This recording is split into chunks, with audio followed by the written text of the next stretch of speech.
chemin obligé. On ne peut pas rentrer dans cette exposition sans passer par là.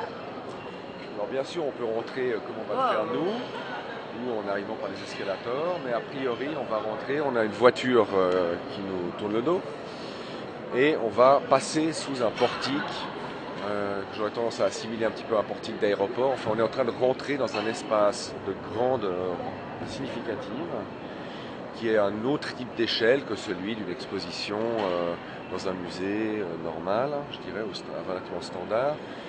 La pièce fait quand même 10 mètres par 24, donc c'est quand même une œuvre de très très grande taille, sous laquelle on va passer. C'est une œuvre interactive avec des senseurs. Vous sentez que les néons s'orientent pour aller vers là où il y a un corps humain, une forme qui est détectée. Quand on passe ici, on est en train de rentrer dans un autre type de ville, une ville d'art. Et cette ville d'art, j'ai choisi un petit peu ici de passer donc par ces craquellements de murs, mais aussi tout de suite d'avoir la possibilité ici de rentrer dans 2001, dans une reconstitution de 2001 d'ici de l'espace, là où il y a l'ordinateur HAL. Et on va, tout au long maintenant de l'exposition, arriver dans des rapports, en tout cas dans une bonne partie de l'exposition, dans des rapports qui sont liés. En tout cas, ici, on est dans on commence une sorte de décollage, on passe un petit peu ailleurs, et puis après, on va vraiment rentrer dans un champ artistique et il va y avoir d'autres articulations qui vont se créer. Donc là, Carlos Garaycoa, qui est un artiste cubain, travaille beaucoup sur ces langages extrêmement séducteurs, d'environnement avec la lumière. Il travaille beaucoup avec la lumière, et ici, il a inventé un plan de ville de nuit, vu par avion, et il nous le donne à voir. Donc je trouvais assez important, pour revenir à ce phénomène un petit peu de décollage, on a des options, je dirais, entre l'Odyssée spatiale, une vision aérienne. On est en tout cas très clairement en train d'arriver ailleurs, dans l'énonciation même des artistes, qui renvoie toujours au réel, soit dit en passant, ou à une forme de réel. Et c'est là où on a un petit peu deux pans qui vont se recouper, c'est-à-dire qu'on sait que ça renvoie à une image qu'on connaît, qu'on atterrit ou qu'on va décoller de nuit en avion. On ne sait pas quel plan de ville. Donc ça a une référence très claire au réel, c'est on va dire une figurative, hein, mais en même temps qui s'en détache par la matérialité, par la surprise. Donc ça c'est une œuvre assez climatique, puisque c'est là où je commence un petit peu à parler aussi d'anticipation, de film d'anticipation, puisque vous voyez déjà juste par les teintes, c'est je dirais un noir et blanc avec quelques couleurs. C'est assez le propre, disons, ce monochromatisme assez propre au film de science-fiction. Blade Runner est globalement bleu, Gattaca est un peu noir et blanc avec un peu de rouge parce qu'il y a du sang, Brésil est plutôt brun, enfin, en tout cas c'est les souvenirs qu'on en garde, parce que c'est un moyen qu'utilise le cinéaste pour nous faire justement sentir qu'on est dans un autre monde, c'est plus tard ou un autre moment, d'une manière un petit peu intemporelle, et ce regard-là permet de regarder le réel, évidemment, aujourd'hui, au moment où le film se passe, on regarde notre réel autrement.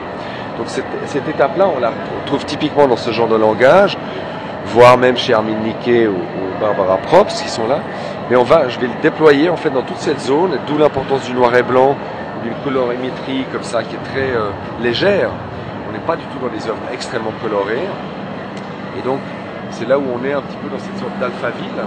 On a un peu quitté les territoires extérieurs, qu'on ne voit jamais dans le film d'ailleurs, et on est en fait dans cette alphaville qui a ses propres caractéristiques. Ici, donc ça c'est un travail qui a été fait où un certain nombre d'appareils photo ont été disposés à un moment, et avec un déclenchement simultané de l'ombre. Donc ici c'était un toit aux États-Unis qui a été utilisé, scénographié avec ce personnage, donc avec ces sortes de va-et-vient. Vous voyez justement que ce rapport entre la couleur, le noir-blanc va apparaître, et que globalement, on va plutôt garder du souvenir de ce travail qu'il est quasiment en noir et blanc, ou en tout cas avec certaines données de couleur. Ici, on est devant une œuvre de McCollum. Qu'est-ce que c'est que ça?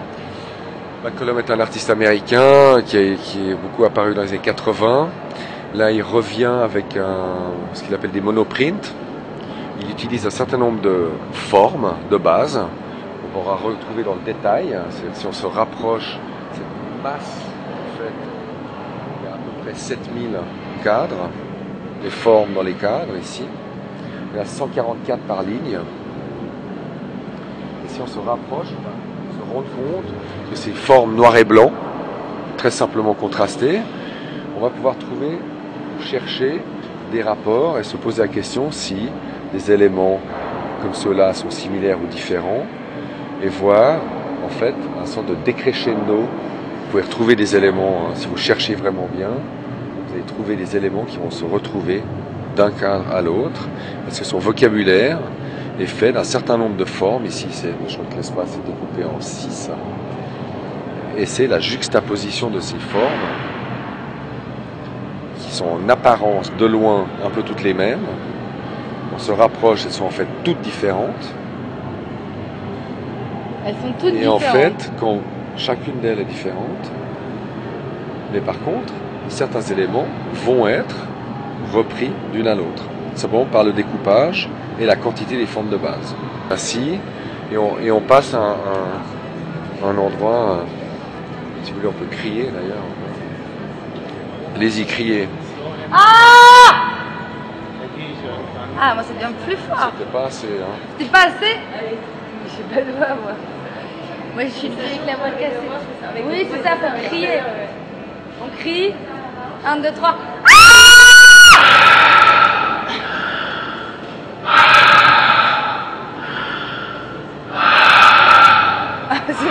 C'est hyper flippant. Très bien, donc je suis maintenant connectée à la ville. Voilà. Et donc, je trouvais aussi intéressant, par exemple, de mettre cette pièce d'un coup qui renvoie à du vernaculaire, qui renvoie à des choses très matérielles, alors qu'avant on était dans un univers assez, non pas technique ou technoïde, mais quand même assez métallique, des lumières, des vidéos, des choses comme ça.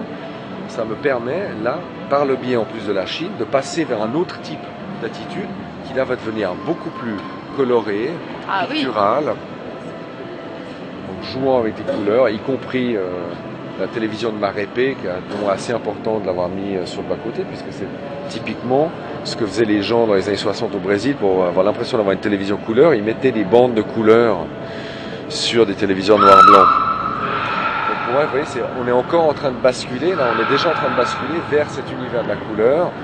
Et là, il va y avoir beaucoup de choses qui sont liées à la production des œuvres, qui sont liées à... Vous avez des chaises, par exemple, de Superflex, là-bas, qui sont des chaises qui s'achètent bon marché dans le commerce. Et ils les transforment assez brutalement en chaises design, d'après le dessin de Arne Jacobson des années 50. Donc ils refont la chaise fourmi à partir de chaises bon marché. Et puis on va trouver d'autres logiques de production, mais là, peut-être je vous laisserai ici, si vous ne voulez pas, pour simplement aussi découvrir la matérialité de la peinture, des enjeux tout d'un coup comme celui de cette tente, pouvoir marcher sur une œuvre, voir aussi un rapport de production ici. C'est beaucoup lié avec la production en fait, la production d'une œuvre, la production de matière, des éléments modulaires, les triangles de Karl André, il y a 80 chaises, tous les tableaux qui sont achetés dans le commerce et peints par l'artiste, et puis après il en fait une composition. Donc d'arriver un petit peu vers un autre rapport et d'accentuer ce organique par rapport au travail et qui est moins... de contraster par rapport à cet univers plutôt alphaville ici, donc le ramener en fait quelque part peut-être vers les territoires extérieurs ici. Pour vous, ça c'est les territoires extérieurs ou c'est peut-être les villages intérieurs? Ce ne sont que des peut-être. C'est pas les quartiers. De toute façon, vous devez retraverser. C'est une exposition qui se fait en 8 ou en boucle ou en U. Donc vous repassez forcément par cette section justement de nouveau assez noir et blanc, des choses comme ça. Et de toute façon, je dirais que le propre de tout concept, c'est de ne pas être trop rigoureux non plus. Merci Monsieur Lamunière, Simon Lamunière, curateur d'Art Unlimited, qui nous a fait le bonheur de nous faire une visite guidée. C'est un grand honneur. Merci. Et puis bon courage pour la suite parce qu'on sait que vous êtes très occupé. Au revoir.